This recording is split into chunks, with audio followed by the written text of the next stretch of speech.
রাঙামাটি আসনে বিএনপি মনোনীত প্রার্থী ও জাতীয় নির্বাহী কমিটির সহ ধর্ম বিষয়ক সম্পাদক দীপেন দেওয়ানের সমর্থনে জুরাছড়িতে লিফলেট বিতরণ ও পথসভা অনুষ্ঠিত হয়েছে।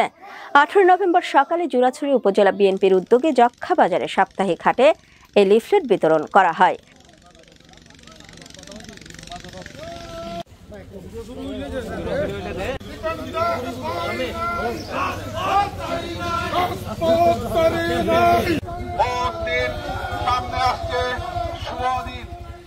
জুরাছড়ি উপজেলা বিএনপির সভাপতি অনিল বরণ চাকমার সভাপতিত্বে ও সাধারণ সম্পাদক সাধন বিকাশ চাকমার সঞ্চালনায় লিফলেট বিতরণ পরবর্তী পথসভায় প্রধান অতিথি ছিলেন দীপেন দেওয়ান।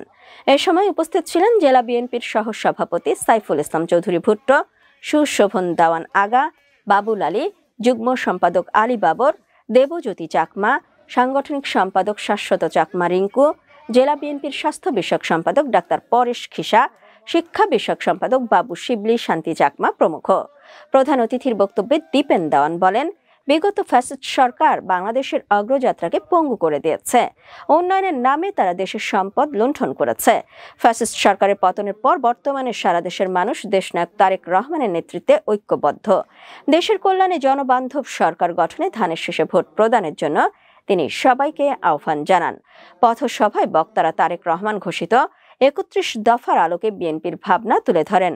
পথসভা শেষে স্থানীয় গণ্যমান্য ব্যক্তিবর্গ ও গুণীজনদের সঙ্গে মত বিনিময় ও আলোচনা সভায় যোগ দেন দীপেন দেওয়ান।